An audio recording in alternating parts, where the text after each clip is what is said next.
Jodie Foster won more than just an Oscar when she played an FBI agent in The Silence of the Lambs. She sparked intense discussions in the media and security communities in America. However, the trip from child star to icy, razor-sharp acting machine, sharp enough to attract the CIA's attention, was a lengthy one. Many people are unaware that Jodie's life is full with personal, contentious incidents that were documented in never-before-seen photos. Only in this film will you be able to find hidden secrets about her sexual orientation, personal life, and the less glamorous aspects of her work. When Jodie Foster was a young child, her mother took the children to try out for a TV commercial, which marked the beginning of her career. Ironically, her brother was the one scheduled to try out that day. However, Jodie was the one who attracted the casting director's attention and was cast. Her early years were spent on commercial sets before moving into Disney movies. She used scripts, camera angles, and unending travel to create her world. An upbringing that was entirely different from any other youngster her age. However, it was also a risky childhood. Jodie portrayed a young girl who was with a boy who was rearing a real lion in the movie Napoleon and Samantha. Such an animal's savage impulses could never be completely subdued, even with a trainer always on hand. In one scene, the lion unexpectedly attacked and stabbed Jodie just when everyone believed everything was under control. Her back was permanently scarred by the sudden event. However, Jodie's perseverance allowed her to transcend happy child tropes. After making an appearance in the Tom Sawyer adaptation, she collaborated with Martin Scorsese on Alice Doesn't Live Here Anymore. However, the year that Scorsese gave her a role that would define her career, in 1976, was her real turning point. Jodie Foster co-starred with Robert De Niro in Taxi Driver when she was barely 14 years old. For someone her age, the film's themes were so grim and dismal that she had to go through a psychological evaluation before being allowed to take part. Her older sister played the delicate parts, and a social worker was scheduled to accompany her on set every day. Nevertheless, Jodie embodied her role with terrifying accuracy as soon as the camera rolled. Critics loved Taxi Driver, which became a cultural sensation and elevated Jodie to a level that most adult performers strive for their entire lives. She and De Niro had a friendship for many years. A film-shaped invisible connection connecting two artists. In the same year, Jodie astonished Hollywood once more with Bugsy Malone, the only movie in which youngsters played every role in the gangster world. In one instance, the director remarked, "If I get hit by a bus, Jodie is probably the only one who could finish directing the film for me." Her courage, intelligence, and drive were so remarkable. She did, in fact, win 2 BAFTA awards in 1977 for Bugsy Malone and Taxi Driver, a remarkable accomplishment that is rarely witnessed at such a young age. However, her mother made a decision that is still debatable today in order to distance Jodie from the stereotype of a child star and force her into the adult film industry. A rented villa in Los Angeles was set up for a semi-naked photo shoot. Jodie was just around 13 or 16 years old at the time. The incident continues to bring up important issues regarding the fine line that separates exploitation and protection in the entertainment sector.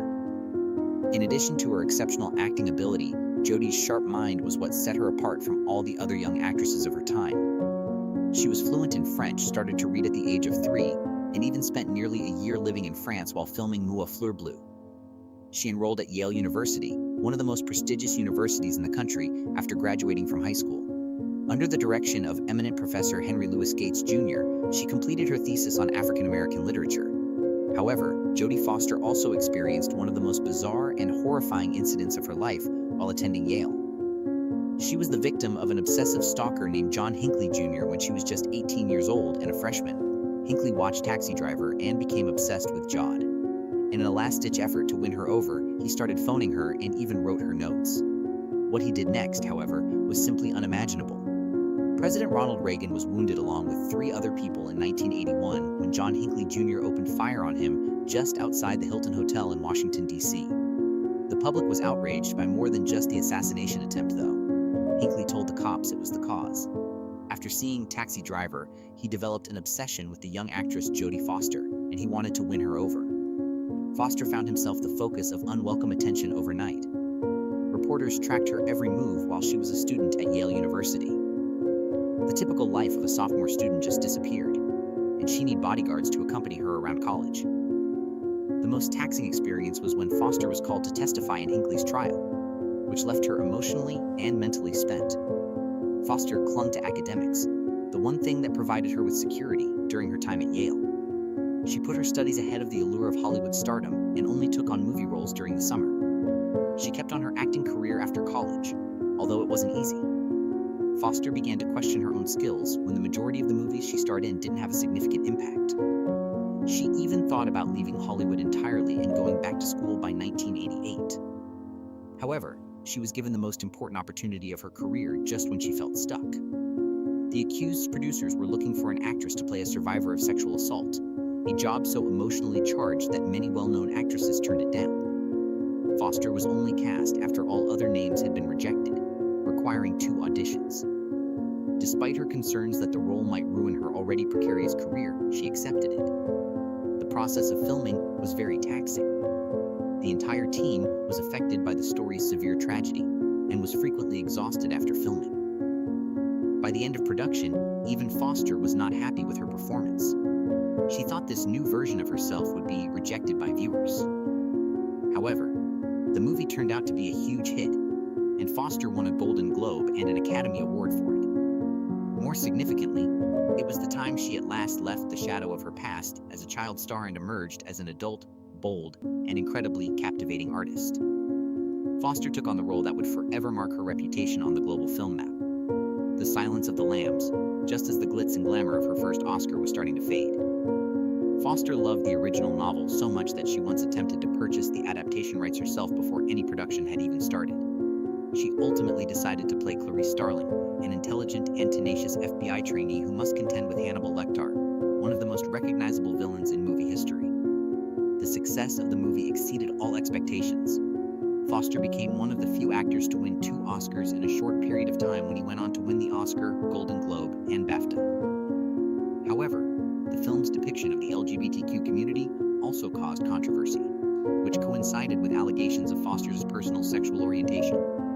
Despite the public uproar, she kept quiet and fiercely protected her personal life. She started broadening her creative path after achieving that pinnacle. Foster directed her first film, Little Man Tate, in 1991. Despite not being a big hit, the movie received high reviews from critics. She started a committed relationship with producer Sidney Bernard 2 years later. Together, they started a family and welcomed 2 kids in 1998 and 2001. Foster has always taken great care to keep their private life secret. In 1992, she established Egg Pictures as part of her producing career. In addition to receiving high praise from critics, the company's remarkable Nell 1994 won Foster another Oscar nomination. She starred in the science fiction movie Contact, which was based on Carl Schon's writing, in 1997.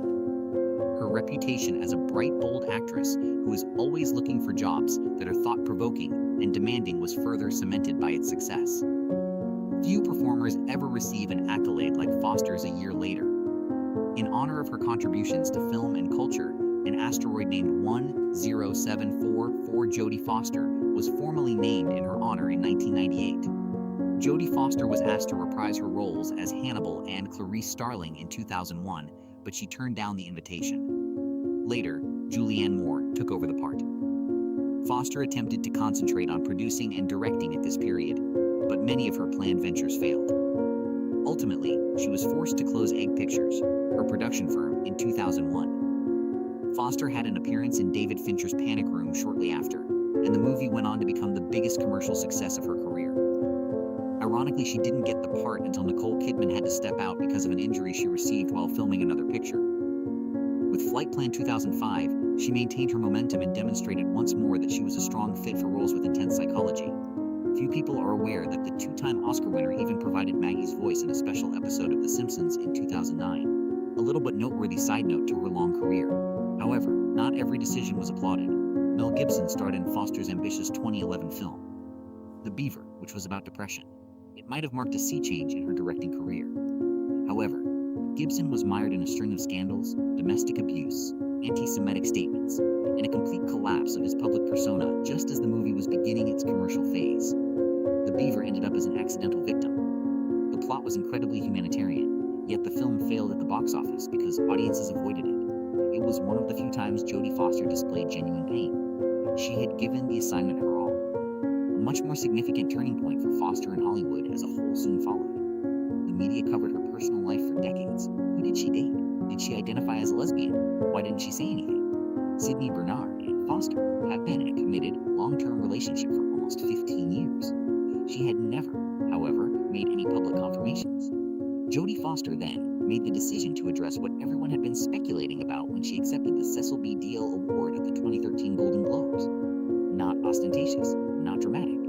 She emerged in the most Jodie Foster manner imaginable. Sincere, astute, and totally in control. She claimed that for someone who has spent their entire life in front of a camera, privacy is the most valuable thing. It was more than a confession. Few people in Hollywood have ever ventured to do it so openly, but it was a proclamation of ownership over her own life. Everything in Foster's career appeared to fit together more neatly after that. Her confident and accurate directing earned her nominations and praise for her work on House of Cards, Black Mirror, and Orange is the New Black. She also made a comeback to the big screen in roles that were more complex and sophisticated. Foster received another Golden Globe in 2021 for her role as a lawyer in The Mauritanian. In recognition of Jodie Foster's lengthy career and exceptional artistic endurance, Cannes gave her a Lifetime Achievement Award that same year.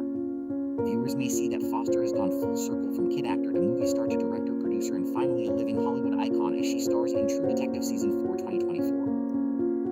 Perhaps even more impressive than her accomplishments is the way she handled everything with grace, intelligence, fortitude, and without ever losing her identity. Not only is Jodie Foster a fantastic actor,